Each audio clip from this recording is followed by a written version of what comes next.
Supreme court के 51वें CGI Sanjeev Khanna ने पदभार संभालते ही सुप्रीम कोर्ट की व्यवस्था में बड़े बड़े बदलाव किए हैं। पहला तो यह कि उन्होंने किसी भी केस की तत्काल सुनवाई के नियमों में बड़ा बदलाव कर दिया। वकील अब किसी भी मामले की तत्काल लिस्टिंग और सुनवाई ओरली यानी कि मौखिक रूप से नहीं करा सकेंगे। नए सीजीआई संजीव खन्ना ने 12 नवंबर को बदलाव करते हुए कहा था कि वकीलों को इसके लिए ईमेल या फिर रिटर्न लेटर ही भेजना होगा।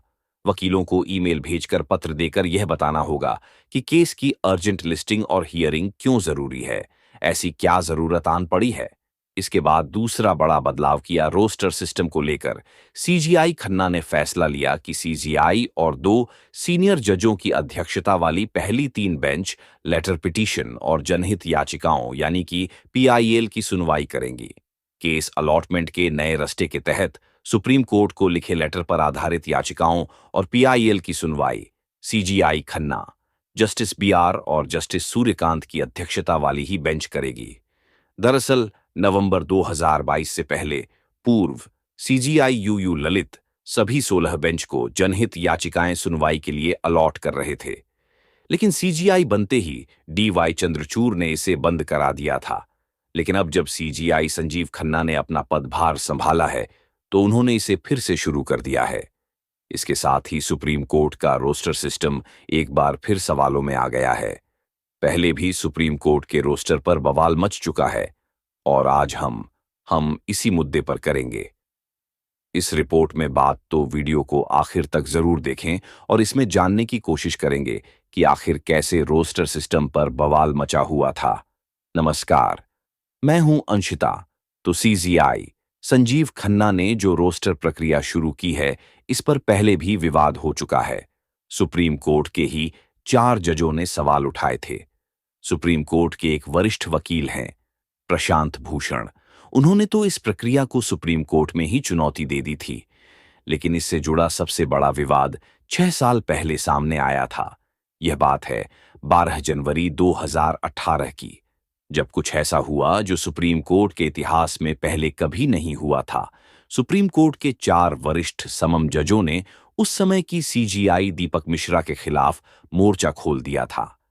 प्रेस कॉन्फ्रेंस करके सीजीआई पर मनमानी का आरोप लगा दिया था और उस समय सीजीआई दीपक मिश्रा के बाद वरिष्ठ क्रम में दूसरे नंबर के जज जस्टिस जे लमेर के घर पर प्रेस कॉन्फ्रेंस में जस्टिस रंजन गोगोई, जस्टिस मदन लोकर और जस्टिस कुरियन जोसेफ भी शामिल हुए थे। ये सभी उस समय सुप्रीम कोर्ट के वरिष्ठ जजों में शामिल हुआ करते थे। ये सभी जज अब रिटायर हो चुके हैं, लेकिन जो प्रेस कॉन्फ्रेंस हुई थी उसकी गूंज पूरे देश में सुनी गई थी और आज भी इसका जिक्र बार बार हो जाता है।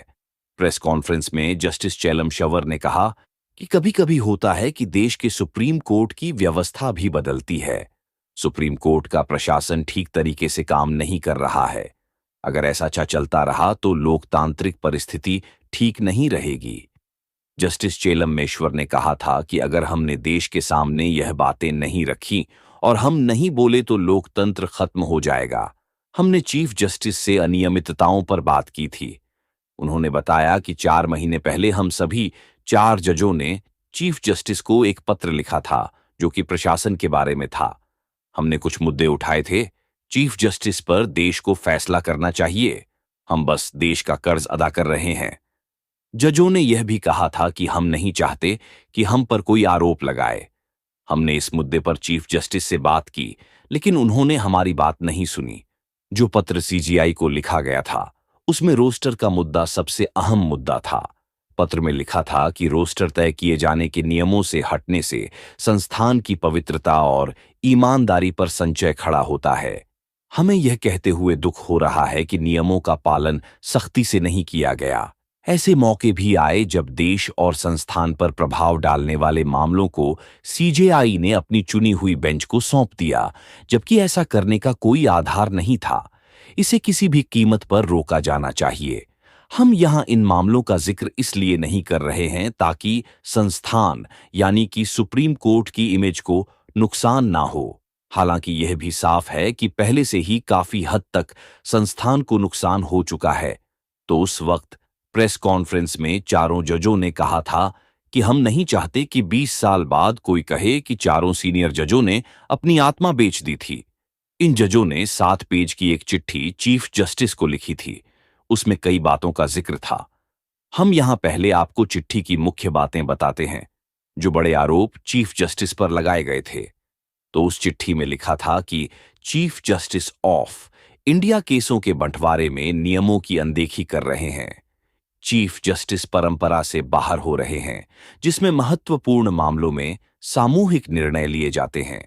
वह महत्वपूर्ण मामले जो सुप्रीम कोर्ट की अखंडता को प्रभावित करते हैं, वह बिना किसी वाजिब कारण के उन बेंच को देते हैं जो चीफ जस्टिस की प्रेफरेंस की है।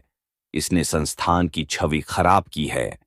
तमाम समस्याओं को लेकर सीजीआई को चिट्ठी लिखी गई थी, लेकिन उसका कोई जवाब नहीं दिया गया। सुप्रीम कोर्ट की व्यवस्था सही नहीं चल रही है।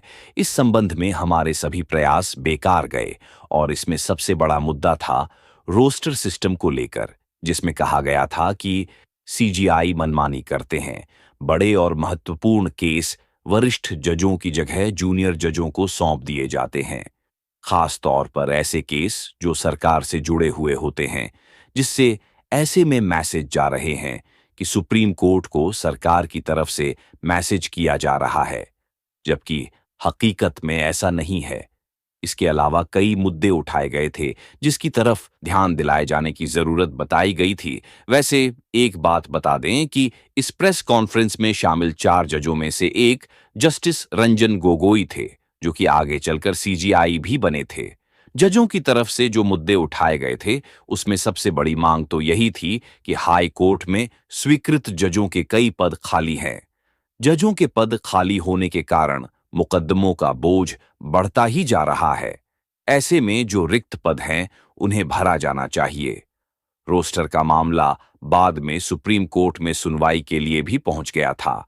दरअसल सुप्रीम कोर्ट ने जजों को केस आवंटित करने की प्रक्रिया में बदलाव की मांग को लेकर सीनियर वकील शांति भूषण ने याचिका दाखिल की थी। शांति भूषण की तरफ से उनके बेटे प्रशांत भूषण और सीनियर कांग्रेस नेता कपिल सिब्बल ने दलील दी थी। उन्होंने कहा था कि केसों का आवंटन कॉलेजियम को करना चाहिए।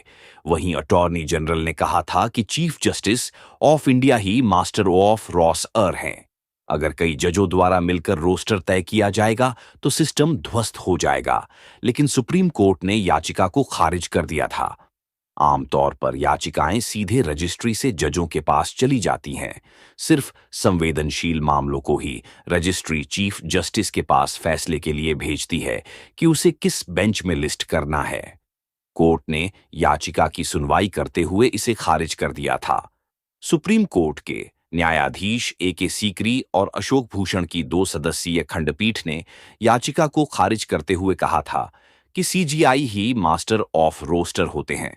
यानी यह रोस्टर का जो विवाद है, बहुत पुराना विवाद है और अब एक बार फिर जब सीजीआई संजीव खन्ना ने अपना पदभार संभाला है, तो उन्होंने इस मुद्दे को एक बार फिर से उठाया और जब उन्होंने चंद्रचूड़ के फैसले में बदलाव किया, तो इस पर चर्चा भी तेज होने लगी है और एक के बाद एक जिस तरह से संजीव खन्ना पुराने फैसलों को पलट रहे हैं, सीजीआई चंद्रचूड़ के फैसलों को पलट रहे हैं, उसके बाद से जनता का भरोसा एक बार फिर न्यायालय पर बढ़ता जा रहा है, जो पिछले दिनों कहीं ना कहीं डगमगा गया था, क्योंकि सीजीआई चंद्रचूड़ के कार्यकाल का जो आखिरी समय था, रिटायरमेंट से पहले उन्हें आलोचनाओं का सामना करना पड़ा।